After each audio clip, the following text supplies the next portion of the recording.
Bonjour à tous, merci de regarder Héritage Télévision et bienvenue dans cette rétrospective de la semaine qui s'ouvre par ces grandes lignes. À l'une de l'actualité, la rentrée scolaire était effective sur toute l'étendue de la République démocratique du Congo. Nous y reviendrons avec Rosalie Mbombo au cours de ces magazines.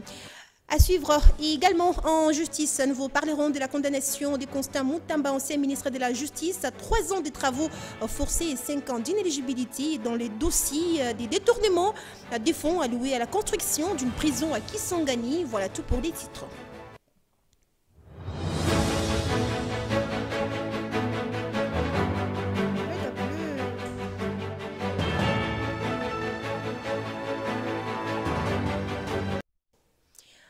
Et voilà, vous l'avez constaté, elle est déjà avec moi sur ces plateaux. Sinon, bienvenue également à vous tous qui venez de nous rejoindre dans cette rétrospective de la semaine sur la chaîne à Grande Vision. Rosalie, bonjour. Bonjour Ikoutimba, bonjour aussi à tous nos téléspectateurs qui nous suivent de partout. Je t'espère être très bien portante. Très bien portante. Avec toi, nous allons décortiquer l'actualité qui est émanée, qui a dominé presque toute la semaine. Et pour commencer, la justice. Nous allons parler justement de ces dossiers qui concernent la condamnation de Constant Mutamba, ancien ministre de la Justice, qui a été condamné à 3 ans des travaux forcés et 5 ans d'inéligibilité, justement, dans le dossier des détournements des fonds alloués à la construction d'une prison. Comme vous l'avez annoncé au sommaire, la justice ici occupe 30% dans ces tableaux. La Cour de cassation a condamné l'ancien ministre de la Justice, Constant Mutamba, à 3 ans de travaux forcés pour détournement de fonds publics destinés à la construction de Kisangani. Il est également privé de ses droits civiques pour 5 ans après l'exécution de sa peine. Également dans la justice, nous avons le procureur Firmin Vondé a ordonné le transfert de 19,9 millions de dollars d'Ision Construction vers les comptes du ministère de la Justice pour le Frivao. Et puis en politique, ici la politique occupe 20%. Sur le plan politique, une pétition circule à l'Assemblée nationale pour demander la déchéance de Vital Kamerhe. Les initiateurs pointent une gestion opaque, les non-paiements des assistants, la suppression de la couverture médicale et les manques de moyens logistiques. Et puis, toujours en politique, le VPM de l'Intérieur, Jacquemin Chabani, a annoncé l'attitude jugée insubordonnée de Joyce Tunda. Adjointe au maire de Lubumbashi, il a réaffirmé que Patrick Kafwimbi est le seul maire reconnu et s'est engagé à rétablir l'ordre administratif.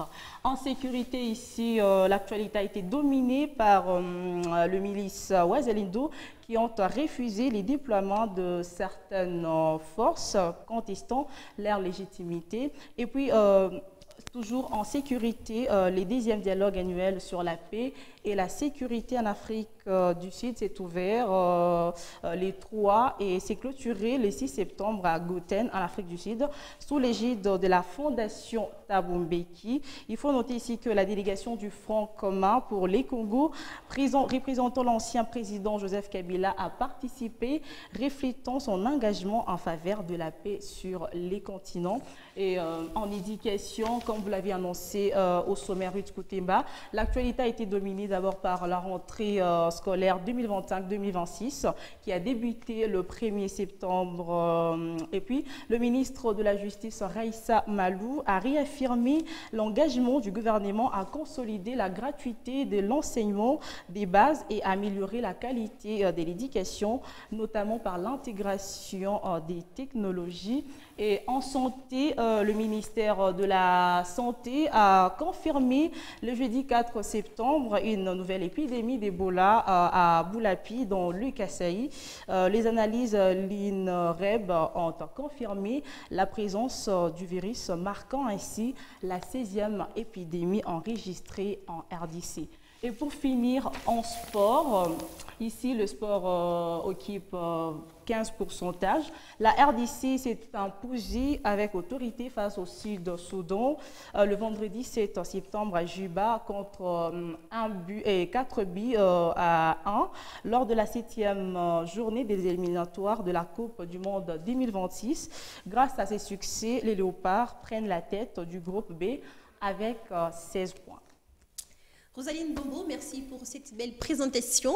C'est moi qui vous remercie. Sur votre tableau, la justice occupe un pourcentage assez supérieur, élevé, justement très élevé, justement 30%. C'est un dossier qui a été diversement interprété ici en RDC, non seulement en RDC, mais aussi partout ailleurs sur les continents ainsi que dans les autres continents. Plusieurs personnes parlent de l'acharnement politique. Quelle est votre position? Moi, je trouve que la justice doit s'occuper de son travail. En tout cas, nous sommes des journalistes, on ne peut pas entrer dans des spéculations. Ok, justement. Et parlons de la rentrée scolaire.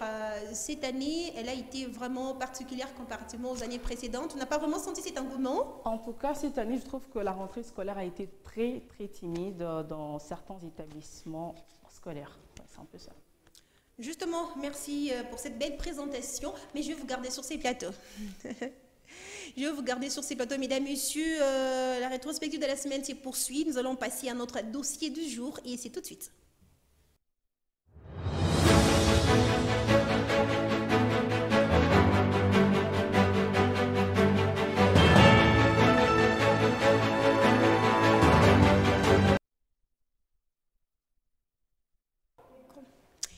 Gédéon Kassongo, bonjour. Bonjour Richard Temba, bonjour également à tous les téléspectateurs qui sont en train de nous suivre.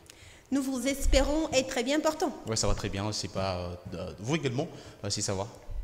Nous sommes justement de notre côté, tout va très bien. Ravi de vous recevoir sur ces plateaux. Également ravi d'être sur ces beaux plateaux pour présenter cette rétrospective de la semaine.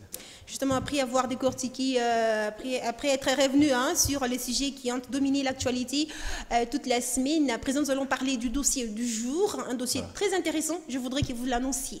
Alors, nous allons parler aujourd'hui d'un dossier très intéressant. Nous partons déjà à 30 km de la ville de Lubumbashi. Nous sommes à Kipushi, où, comme vous le savez, cette ville qui est marquée par un chômage extrême. Vous avez toujours entendu les jeunes qui sont en train de se plaindre dans cette partie du Haut-Katanga et disent ne pas avoir de l'emploi. Alors, dans cette partie du Haut-Katanga, beaucoup de personnes, y compris femmes, enfants, hommes, jeunes, ils se sont adonnés à une activité qui semble lourdement rentable. Ils sont en train de faire le concassage manuel des graviers. Ce sont des graviers qui sont en train d'avoir du côté Cadel, comme nous a rapporté une personne qu'on a interrogée sur place. Ils sont en train d'avoir ces graviers-là et ces graviers sont concassés et ils sont utilisés pour diverses activités, notamment la construction, également pour la construction de briques en bloc ciment, etc. Voilà un peu ce qui fait les dossiers. Nous allons demander déjà à notre réalisateur Orphée du Communeux de nous balancer ces reportages pour qu'on puisse faire le point sur ces dossiers.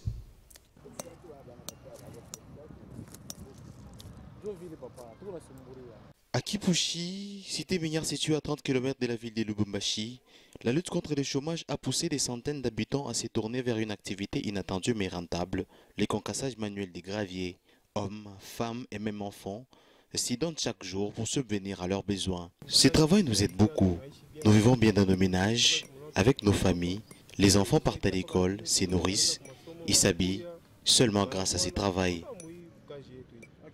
Si cette activité pallie au manque criant d'emploi dans cette partie du Haut-Katanga, elle n'est pas sans danger. Dans un nuage de poussière extrême, ces concasseurs s'exposent quotidiennement à de graves risques sanitaires. Une femme rencontrée sur place témoigne. Nous sommes exposés à plusieurs maladies dans l'exercice de ces métiers. La poussière bloque nos voies respiratoires, donc nous devons travailler et payer les nourritures qui vont nous aider à lutter contre toutes ces maladies. Face à cette situation, les habitants appellent à une implication urgente des autorités. Ils demandent un appui technique et financier pour sécuriser ces métiers, afin qu'ils deviennent une véritable source de développement, plutôt qu'un danger permanent.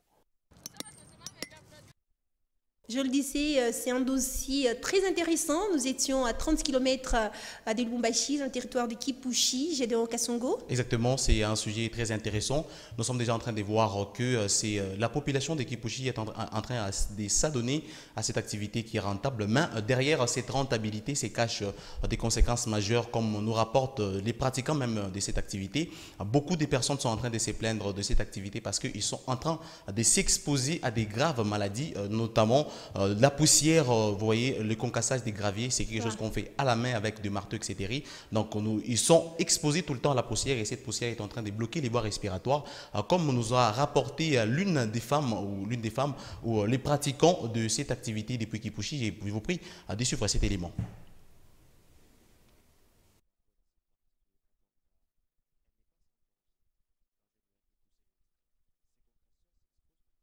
hii kazi iko naripa iko naripa paka vile sasa haina kazi yetu, ni kazi tu unafanisha abantu, tu unatumikia abantu. Paka vile mtu unamsaidia, unampoporia, anakulipa karoko, unaenda unakuria. Kazi utafaje? Makazi unatusaidia tu, unaishi bien kwa nyumba na watoto, paka vile mwana tunatumika hapa. Unatusaidia paka vile watoto wanaenda kwa masomo, wanakuria, wanavuala, paka mui kazi yetu hii. Hii kazi tu unapata magonjwa ya mingi. Magonjwa ya mingi, mubilari unafunga mubilari.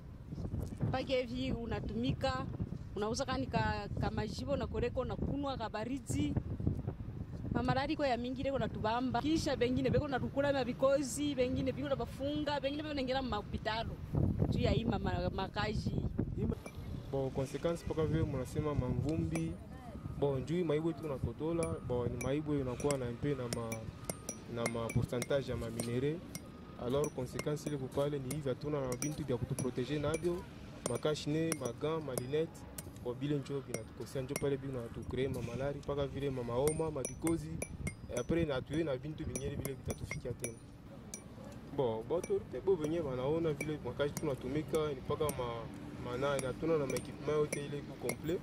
Kama autorité wanapenda kutusaidia, wanatusaidia maekipement, banatuliza nini na mikosa, tunabambia ile inatukosa, banatusaidia na bo tutasumburia paka na bo banatusaidia. Alors, nous venons de suivre ces témoignages qui vient confirmer ce que vous disiez tout à l'heure, Gédéon Kassongo.